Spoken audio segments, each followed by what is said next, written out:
Hello lovely viewers, আসসালামু আলাইকুম। Cooking and handcraft চ্যানেলে আপনাদের সবাইকে স্বাগতম। আজ আমি রান্না করব কাঁচা এবং পাকা টমেটো দিয়ে এক তরকারি। শীত এসেছে মানে কাঁচা পাকা টমেটো বাজারে খুবই পাওয়া যায়। আর এই কাঁচা পাকা টমেটো দিয়ে আজকে আমি রান্না করব রুই মাছ দিয়ে। আসলে কাঁচা পাকা টমেটো সাথে আলু দিয়ে এই তরকারিটা যে কতটা মজা আপনারা একবার না খেলে বুঝতেই পারবেন না। আমি টমেটোগুলো ভালো করে ধুয়ে নিয়েছি। এবার আমি একটি ছুরির সাহায্যে টমেটোগুলো এভাবে লম্বা লম্বা করে কেটে নিচ্ছি। কাঁচা এবং পাকা আমি দুই টমেটোই এভাবে ঠিক লম্বা লম্বা করে কেটে নিচ্ছি।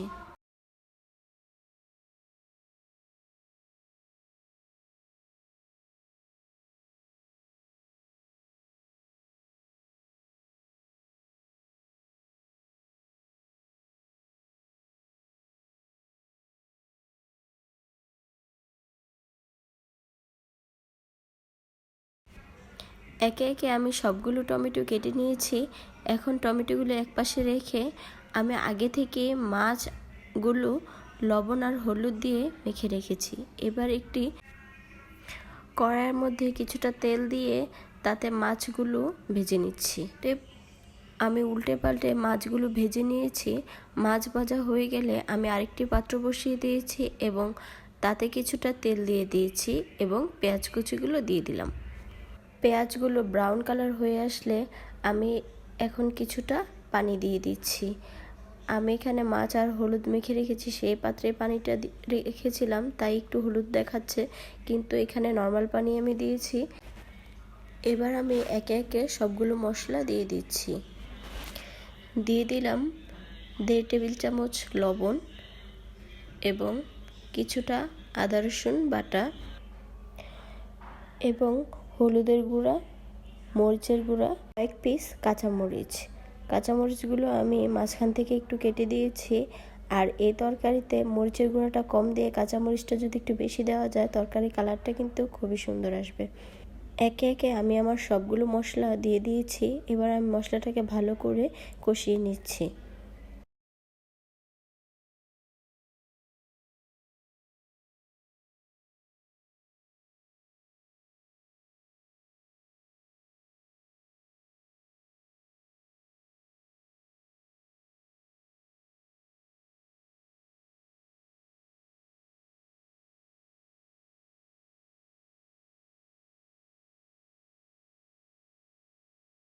মশলাটা বেশ কিছুক্ষণ নেড়ে চেড়ে কষিয়ে নিয়েছি।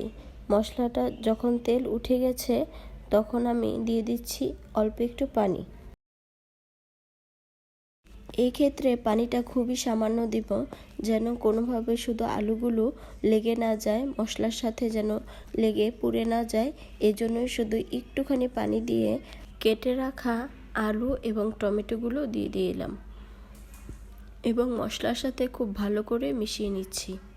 মশলা এবং আলু টমেটোগুলো মেশানো হয়ে গেলে আমি ঢেকে দিচ্ছি কিছুক্ষণের জন্য।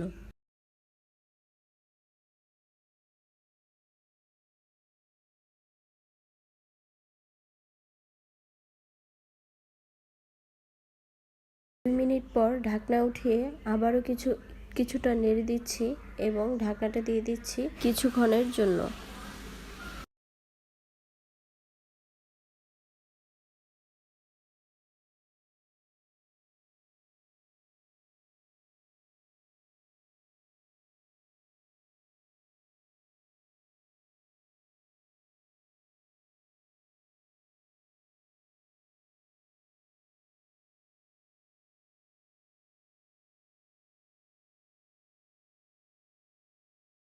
টমেটো আর আলু কষানো হয়ে গেছে। এই পর্যায়ে আমি দিয়ে দিচ্ছি কিছুটা পানি।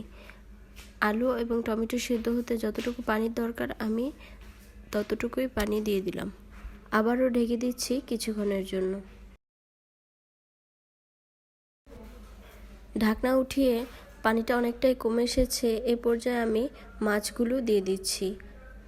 তরকারি একটা সুন্দর গ্রানের জন্য আমি এখানে দিয়ে দিচ্ছি ভাজা জিরার গুঁড়ো।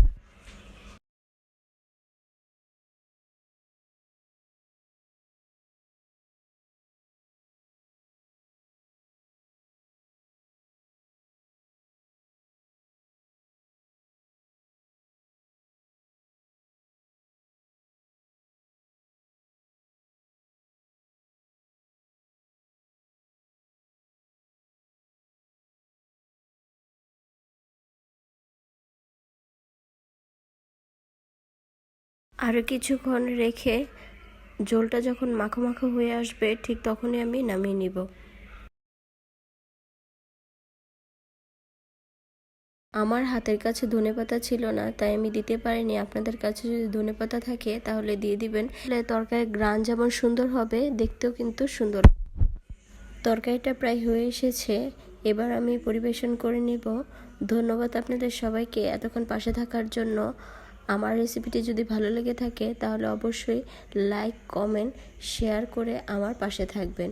কমেন্টে জানিয়ে দিবেন আপনার গুরুত্বপূর্ণ মতামতটি এবং শেয়ার করে দিবেন সবার সাথে। আজ এই পর্যন্তই। ধন্যবাদ সবাইকে। বিদায় নিচ্ছি। নিয়ে আসবো নতুন কোনো রেসিপি শেয়ার করতে আপনাদের সাথে।